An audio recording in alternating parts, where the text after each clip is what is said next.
Hello, Susan Young here, and welcome to my channel. In this video that we're going to be covering, we're covering the roots of compulsive shopping, and this is part 3 of our series. If you remember in our first part of our series, The Roots of Compulsive Shopping, part 1, we talked about Jamie, how her father loved her like she was a princess, and her mother could care less about her and wouldn't even give her a hug. In part 2 of this series, we talk about Olivia, where she struggles to get her father's approval, but her mother was overprotective. In part 3, which we're covering today, we're talking about Lisa. Lisa and her mother have to be on their toes because Lisa's father picked on them both. Also, Lisa was also sexually abused by her cousin.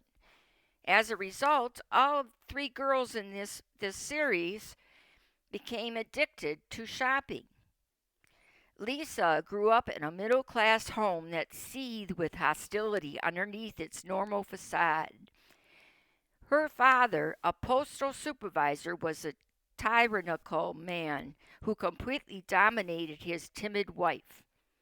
I always knew how my father's work was going, not because he talked about it, but because if things were going badly, he'd pick on us, said Lisa.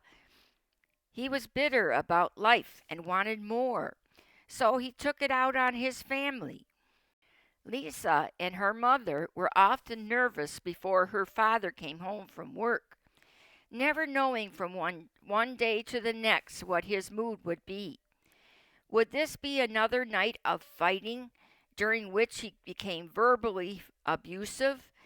Sometimes his body language and the look on his face alone were enough to create a joyous atmosphere. Her mother was a full-time housewife who loved gardening. However, her husband would comment only on the imperfections in the color and size of her fresh vegetables she served, demeaning one of her own sources of pride. He would also complain that she spent too much time fussing with those stupid weeds. One evening, Lisa's mother failed to have dinner ready when her husband came home from work because she was so absorbed in her gardening. When he saw her in the garden instead of in the kitchen, he became enraged. You care more about those weeds than your own husband, he shouted. He began to stomp and thrash around in the garden, ruining many of the blooms.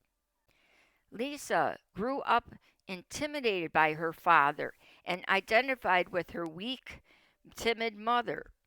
She felt she had no one to turn to when things went wrong. In second grade, there was a group of girls who made her as a scapegoat. I think because I wore thick glasses. They'd call me all kinds of names and be cruel, really cruel. I was miserable, but I had to keep it inside. I felt that I couldn't tell my father. He was even meaner than the girls. And it seemed hopeless to tell my mother. She couldn't even stand up for herself, so how could she help me? Soon Lisa had a much more shameful secret to keep from her parents. Around the time she was 8 or 9 years old, Lisa had blocked out the exact age. As an older teen, her age cousin was left to babysit with her. Lisa vividly recalls the 3 episodes which she still makes her shiver with disgust and revulsion. Her cousin would come into her bedroom when she was reading in bed. He would lift up her nightgown and fondle her. She said that he was doing nice things. She mustn't tell anyone about them, or she would get in trouble. Lisa knew it wasn't nice, that it was very bad indeed. However, she was far too humiliated and fearful to tell her father about it. She also felt her mother was too weak and ineffectual to help, So she let the secret fester inside of her, hiding the 3 episodes from both her parents and her husband. Keeping this type of secret is very unhealthy, making a person emotionally repressed and unable to let go of the pain. It also prevents a person from feeling wholly and truly loved. Somewhere deep inside, Lisa feared that if anyone knew her dirty secret, they wouldn't love her anymore.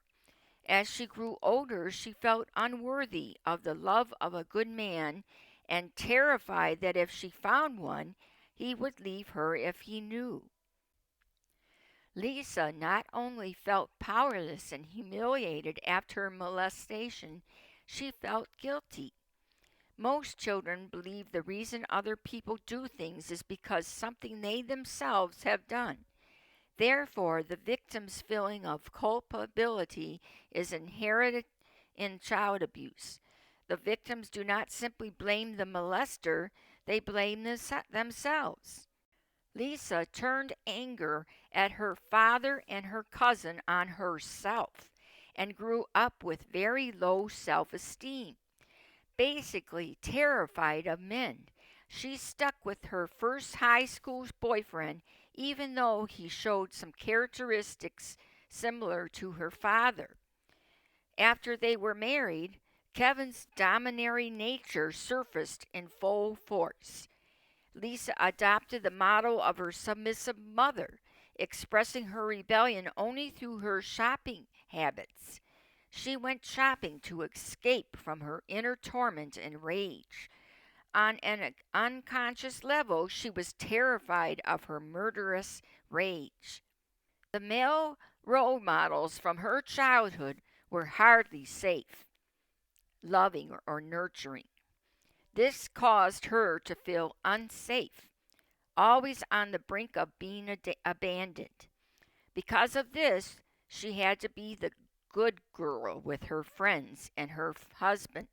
She never took the risk of being herself and finding out that she was worthy of love. There is a high correlation between sexual abuse and compulsive shopping. In meeting many addicted spenders, there has been an unusual high percentage of women who have been abused either by a parent or a relative. It should be noted that although there are no true statistics on the extent of this problem, it is known that it occurs in families of every race, creed, and socioeconomic class.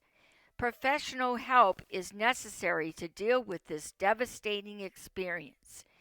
If you have suffered from sexual abuse, it is advisable that you see a professional, therapist, or join a group that addresses this serious problem. I personally experienced sexual abuse in my past, and I believe it was the root cause of my shopping addiction. I didn't get the proper help. My family wasn't supported during that time. My own father accused me of causing it. Who on earth would want something like that to happen to themselves? I kept it inside for many years until I got help after facing my shopping addiction. As I go through this series, The Roots of Compulsive Shopping, if you can identify with any of these examples, reach out to us in our Facebook group or feel free to contact me. The Facebook group is private, and anything you share with me will be between us. I have the information below about the group. It is just starting out, so be patient as it grows. Shopaholics, for advice with your finances if you've gotten yourself in debt, I would recommend go to YouTube channel Zero Debt Coach. Brad Long and can direct you with your finances. Brad and I will be working together to help you to become successful. When you go to his channel, tell him Stop Big Spending or Susan Young sent you there.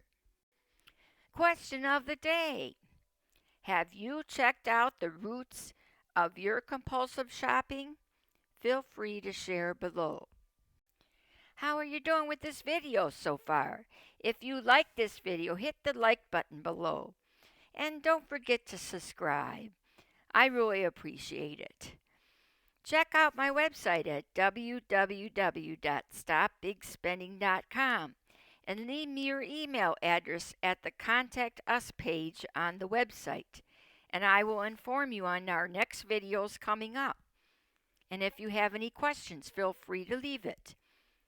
See you next week here on YouTube, and see you in social media. You have a great week.